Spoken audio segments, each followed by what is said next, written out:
Let me know if you've heard this before. I know I've heard it several times. I'm just going to pray and I'm going to leave it up to God. I'm just going to pray and I'm going to leave it in God's hands. Well, today I'm going to talk about why praying is not going to solve your problems. Now, keep in mind, this comes from someone who's a Christian. This comes from someone who's a devout Catholic Christian. But I hear this many times. I'm just going to pray and I'm going to leave it in God's hands. I'm going to pray and leave it in God's hands. Well, friend, it doesn't work that way. All right. So here's a story. If you know this story, just entertain me for a moment. There's a guy standing on his house, right? There's a guy standing on his house. It's flooding. It's flooding and he has to get on the roof of his house before he dies. And so he's up there. He's like, God, please. He's praying. He's like, God, please, like if it be in your will, like, save me, remove this from me, right? And so he's waiting for God to come down from the heavens, rub-a-dub-dub, come and save him, right? A boat comes by with people inside the boat. And they're like, sir, like, get in the boat. We're here. We're kind of going around. We're gathering people. Like, get in the boat. We're here to save you.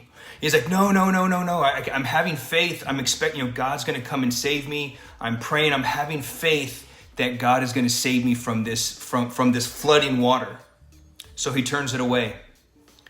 20 minutes later, an hour later, another boat comes by. This time the water's like up to his chest, and the flood is getting higher and higher. And another boat comes by with people with ropes and like inner tubes, and they're like, sir, we're here. We're going around houses. We're here to save like people that are on top of their houses. We're here to save you. He's like, no. I'm praying. I'm having faith that God is going to save me from this problem. I'm having faith because, in the Bible, it says just have faith. Now it's up to his neck. He turns that away. Now the water's up to the neck. He's like barely breathing. A helicopter comes by. On the megaphone. Sir, we're going to throw a ladder down to you. We're going to throw a ladder down. We're here to save you. He says, no, and he turns it away. I'm praying. I'm having faith in God. I'm putting it in God's hands to save me. Turns it away. Well, the helicopter leaves. Eventually, the guy drowns. The guy dies.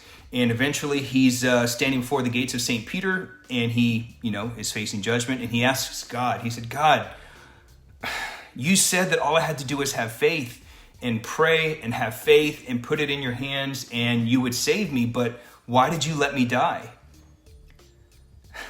And God says, I don't know what you're expecting.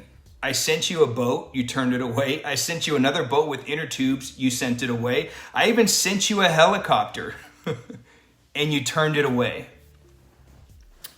What does this have to do with you? How many times do we treat like our health, our fitness, our family, our relationships? How many times do we treat them that way? I'm just going to pray and I'm just going to leave it up to God, right? I'm just going to pray. How often do we treat the 5 elements of the strong man, strong in mind, body, spirit, emotion, relationships, and in community? How often do we treat that the same exact way, right? I'm just going to leave it up to God. And if it's not in the cards for me, then it's just not God's will. Friend, here's what you're doing.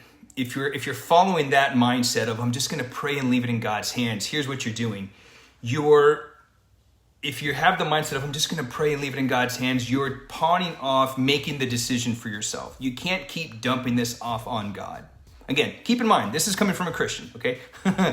You can't keep dumping the decision off on God. Father Mike talked about this. I think he called it the 4 doors or the four something of discernment, right? And so what we're doing is we're trying to pawn off the responsibility of making the decision, right?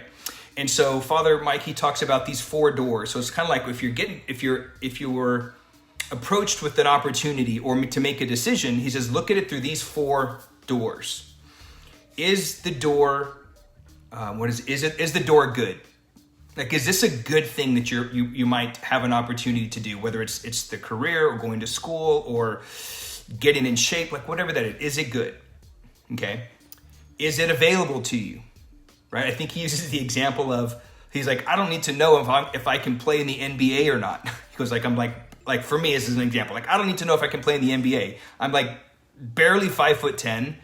I don't need to know if that's not available to me, right? Is it wise? Is this a wise door to go through?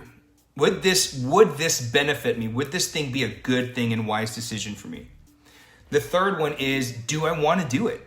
Is this something that I want to do? Right?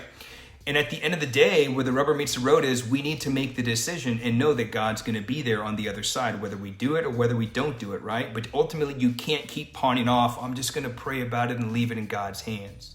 Because that's just an excuse to not take action on something that you know might be good for you, right? So if you've been dealing with something, if you've been dealing with pain, you've been dealing with being overweight, you've been dealing with bad relationships, if you've been dealing with, I don't know, maybe you've been wanting to improve your career or your business or whatever that is, and an opportunity presents itself to you and you turn it away, then you're no different from the guy that's standing on the roof waiting for God to save him. Because it might actually be the opportunity that you've been praying for, right? God sent this guy help, but he turned it away. Which is why Bible alone, faith without works is dead, right? We actually have to act and we actually have to make the decisions. So, if you're struggling and you're dealing with something and an opportunity presents itself and you turn it away, you're no different than the guy waiting for God to answer his prayers. Done.